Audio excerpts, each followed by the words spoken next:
Energy use is the basis of being well off. Poor sucks. Rich, not so sucky. If the UK went net zero by 2050, the impact right now on climate would be zero. So we would literally impoverish ourselves and do no good. That's just stupid. Polar bears was this iconic species. We'd probably estimate there was less than 10,000 polar bears. Today, that number is up around 26,000. So we've seen a dramatic increase. Why?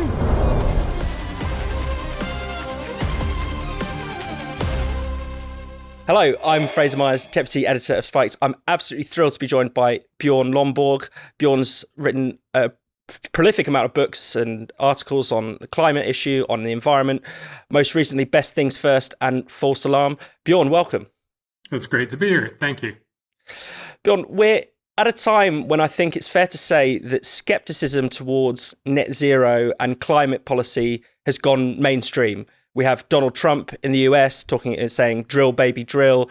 Even in the UK, the Conservative Party, which actually introduced net zero into the UK law, has gone cold on the idea.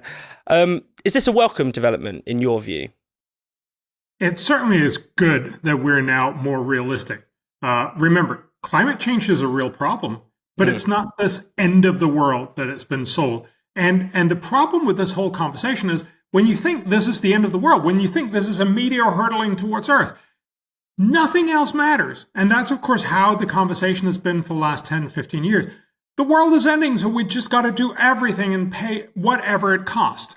That has led to a lot of really, really bad policies. Now, it's still a problem, so we shouldn't throw everything out with the bathwater. So I want to make sure that we don't sort of go all the way to the other side and just say, drill, baby, drill, and don't care about anything. The point here is to say, stop doing all the stupid stuff that costs us trillions and actually doesn't help fix climate change. Let's still fix climate change, but let's fix it much cheaper and much more effectively and much smarter. And let's talk a bit about the stupid stuff. I think there's been a lot of stupid stuff in Europe in particular. I'm thinking of places like Germany that seem to be just on the path to deindustrialization, largely, not entirely, but largely in part to net zero. The UK is really, really struggling with its economy right now. Why? Can you explain why it's so dangerous for the economy? Why it has had such a terrible impact? Well, fundamentally, if you're talking about net zero, you very easily end up saying, so we got to make everything into renewables. So solar and wind are the most favorite policies. But the problem, of course, is you can't actually run a country or an economy on something that only works sometimes. So it's great when the wind is shining, when the sun is shining and the wind is blowing, but other times those costs are infinite. So you can't run your country on this. Either you need an immense amount of batteries. A lot of people sort of in their minds believe, oh, we can make that work out. But the reality, of course, is most countries around the world have storage capacity for, say, 10 or 20 minutes of their electricity system. But you actually need something that goes for a month or 3 months. So we're far, far away. And remember, this is not just a tiny bit at current cost. This, for instance, for the U.S., would cost the U.S. about a third of its GDP every year.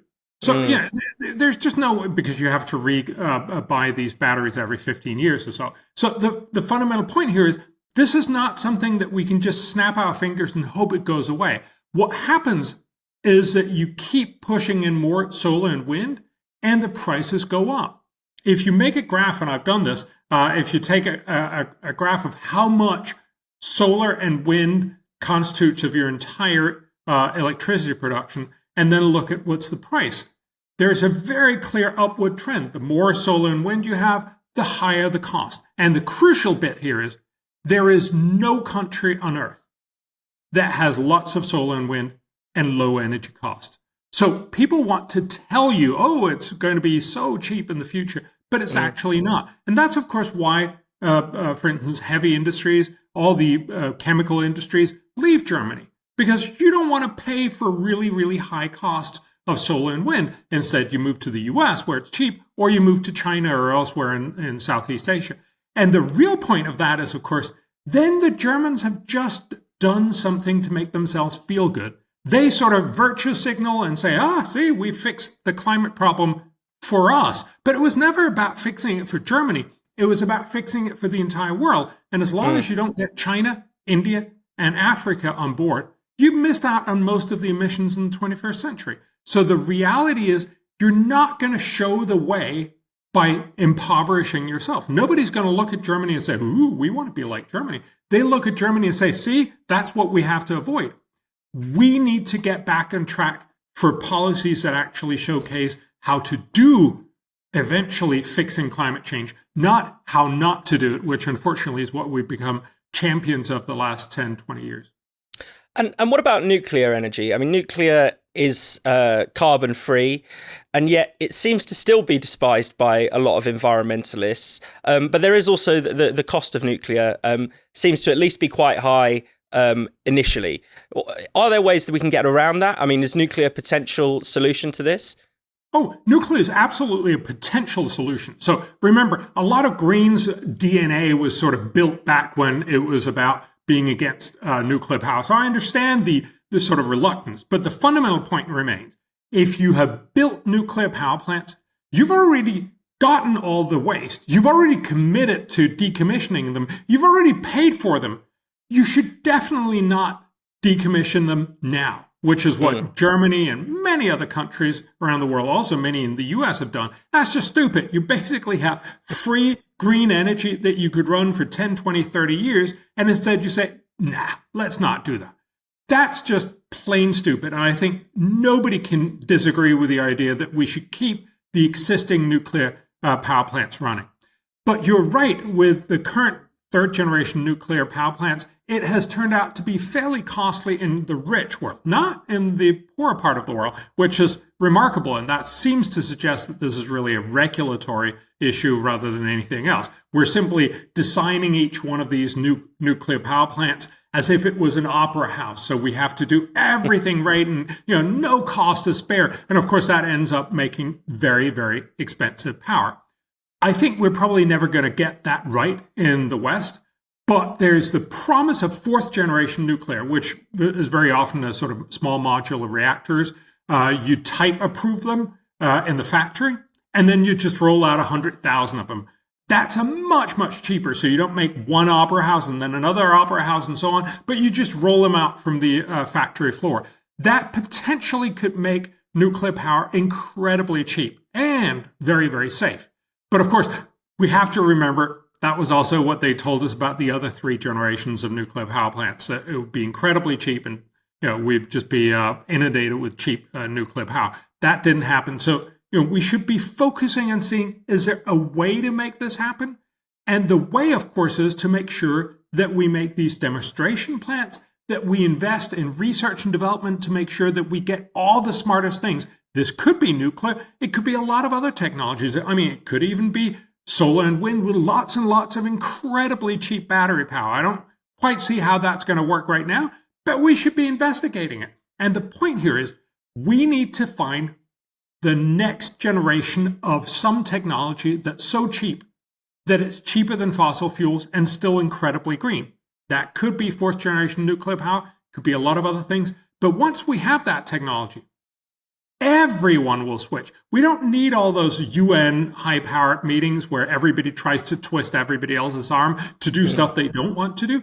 Everyone would just switch, not just rich, well-meaning Brits and other people from the rich world, but also, and crucially, the Chinese, the Indians, and the Africans. And of course, fossil fuels still rule the world. They still account for about 80% of all the world's energy use. And I believe the net zero transition has barely dented that at all. Why are fossil fuels so essential, really, to the modern economy? So what you have to remember, and I think a lot of people forget this because we live very comfortable lives, energy use is the basis of being well off. Fundamentally, there's no country in the world that's well off and has little energy. Energy is what makes our world go around. Energy is what makes this conversation possible, but it was also what makes it possible for me to live in, freaking Sweden, which is pretty darn cold in the winter, and makes it possible for me to get around and get food. Remember, half of all food is grown with fertilizer that's basically made from gas. We have no sense of how incredibly everything in our world is intertwined with the access to energy. And much of this energy, as you point out, more than 80% of the energy comes from fossil fuels. So trying to say, oh, let's just get rid of it as the sort of, the facile, just stop oil argument. No, you can't just stop oil and coal and gas. If you did, billions of people would die.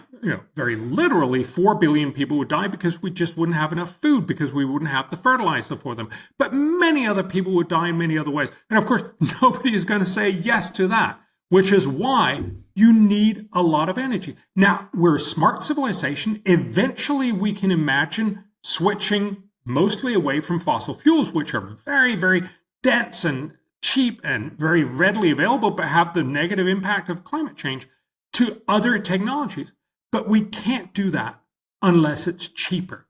We will never get most of the world on board. We can feel virtues in Sweden or in Britain or somewhere else and feel like, oh, wow, we're really doing something. But remember, if the European Union by itself and the UK went net zero by 2050, the impact right now on climate would be zero, obviously. But it would also be nearly zero by mid-century. If you plug this into the UN climate model, it would be about 0.02 degrees less warmer by mid-century. That's just nothing. We wouldn't be able to measure it. And even by the end of the century, it would still be 0.09 degrees, less than 0.1 degree lower than it otherwise would have been. We would just simply leave the whole world unchanged, but the cost for the UK and the EU would be vastly beyond 100 trillion pounds over the 21st century. So we would literally impoverish ourselves and do no good. That's just stupid. And that's also what the economic analysis showed, that the benefit cost ratio is really low for doing this.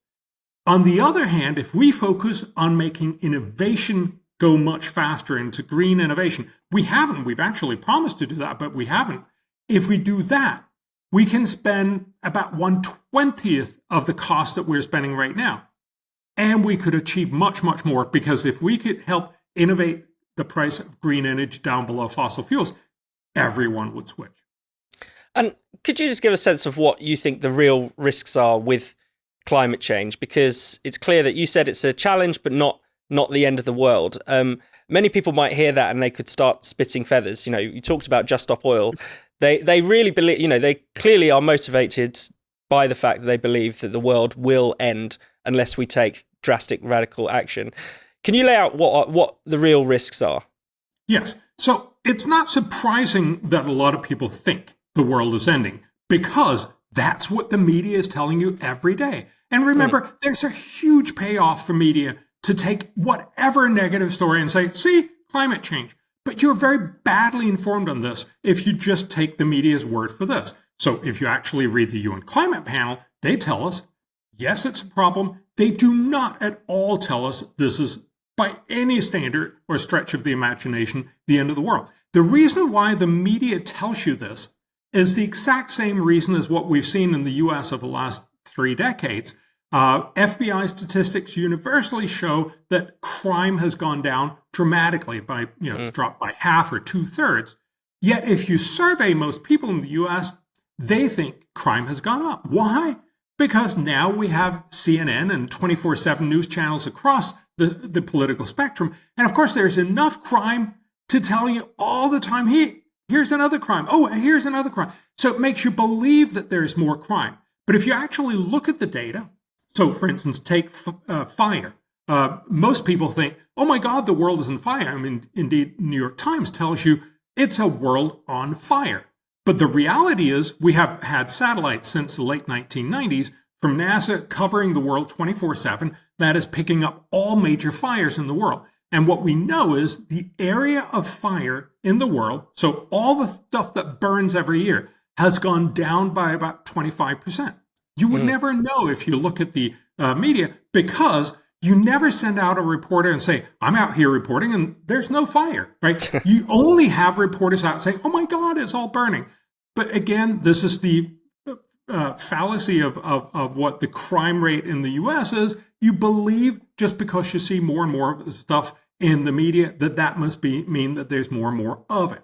Now, remember, climate economists have spent about 30 years trying to investigate. So what is the total net impact of climate change?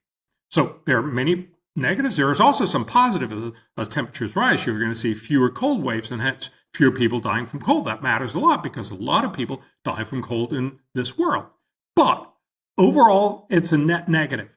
But how much? Well, actually, the only climate economist to win the Nobel Prize in climate economics, William Nordhaus from Yale University, last year did a meta study. That is, taking all the studies that we have of all the negative and positive impacts and trying to estimate, so what will be the net negative impact by the end of the century? Another one, Richard Tull, who is at Sussex University, one of the most quoted climate economists in the world, also did last year a meta study.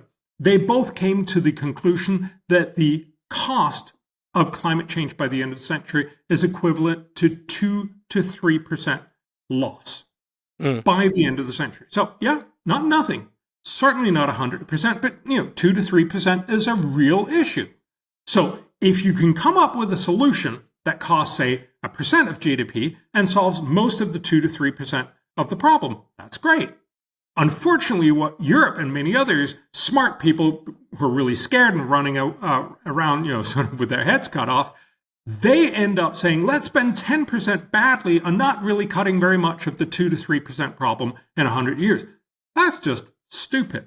And also, just to sort of relax the people who would worry a lot, to get a sense of proportion, the 2 to 3% cost by the end of the century is of a much, much richer world. That means our kids and grandkids are going to be much better off, but slightly less, much better off. The UN estimate the average person on the planet by the end of the century will be 450% as rich as he or she is today, which is a fantastic world. Because of climate change, a reduction of 2 to 3%, that will feel like you're only somewhere between 435 to 440% as rich by the end of the century. Yes, that's a problem we'd rather have we were 450% as rich, but it's still a fantastic world. It's a much, much better world. It's just a slightly less, much better world. That's a very different understanding of this, and of course not the one that you see on TV where you just see, oh my God, another fire. But this is the reality. This is what the period research in economics actually show you. Problem, 2 to 3%, not the end of the world. And to what extent is growing the economy, having a more prosperous society, in and of itself a solution? I mean, if you think about natural disasters of any kind, we've recently, there's been an earthquake in East Asia. That's going to be pretty devastating over there. But if it hit Japan in the middle of Tokyo, that no one would have died. Sometimes natural disasters, the impact they have seems to be entirely dependent on the prosperity of the society they hit. Can we apply that same thinking to climate change? Oh, absolutely. Getting people out of poverty is probably one of the best climate policies you can have, because if a hurricane hits a poor Guatemala, it kills tens of thousands of people and it destroys their economy. If the same hurricane hits Florida, it kills a couple of people and it destroys a little bit of the production in a couple of months. Again, this is not to downplay the issue, but it's simply to recognize that what keeps most people safe is that they're not poor. Poor sucks. Rich, not so sucky. And so the reality here is lifting people out of poverty is not just good for climate, but of course it's also good for everything else. It means that you can keep your kids better fed, you can get them into a better school, you can make sure that they don't die from easily curable infectious diseases and all these other things. So absolutely one of the things that we should do to fix climate change is to make sure that people are no longer poor. We should make sure that there's a lot of growth so that people get better off. And of course, one of the things that the German approach does not allow, and in some sense also the British approach, doing a lot of net zero means that you're going to be much less resilient to climate disasters in the future because you're relatively poorer and less well off. Again, just to give you one example of the statistics, over the last 100 years, most people think that we're seeing more and more climate catastrophes. That's actually not true. There's a few things and a few categories in which things are getting worse. As I mentioned, we see more heat waves. We also see fewer cold waves and so on. But if you measure the total impact on lives lost from floods, droughts, storms, and wildfires, it is such that we have good data for at least 100 years. In the 1920s, so 100 years ago, on average, about 500,000 people died each year from these disasters. Mm-hmm. The last 10 years, 10,000 or a little bit less than 10,000 people died. 98% fewer. Not because of climate change. It's possible that there's a climate change signal below all of this. But because development, because people stopped being poor, because we got much better technology and much better ability to project, that has saved many, many more people. And so again, it just goes to your point of saying, if you want to save people, make sure that they're not poor. And final question, what about the poor polar bears? What are they going to do? Where do they fit into all this? Well, the surprising thing is polar bears was this iconic species that a lot of people said they were going to die out. And Al Gore obviously featured them in his film, and they were very, very big in the noughts. It's sort of remarkable that we don't really hear about them anymore. Mm. And the main reason is they're not going extinct or anything close thereby. If you actually look at the official estimates of how many polar bears we have, they used to be really threatened. Back in the 1960s, we probably estimate there was less than 10,000 polar bears, possibly as low as 5,000 polar bears. Today, that number is up around 26,000. So we've seen a dramatic increase. Why? Because we stopped shooting polar bears. It's really very, very simple. And I'm always very surprised when people then say, oh, but we got to, basically recalibrate the entire global economy and make everyone poor in order to save polar bears by making sure that we cut carbon emissions, which is sort of a very roundabout way when you think about it. Right now, every year, Inuits and other local people shoot polar bears. They shoot about 700 to 800 polar bears each year. If you really care about the polar bears, why the hell are we saying, let's reshape the entire global economy at a cost of tens of trillions of dollars each year instead of, stop shooting the polar bears?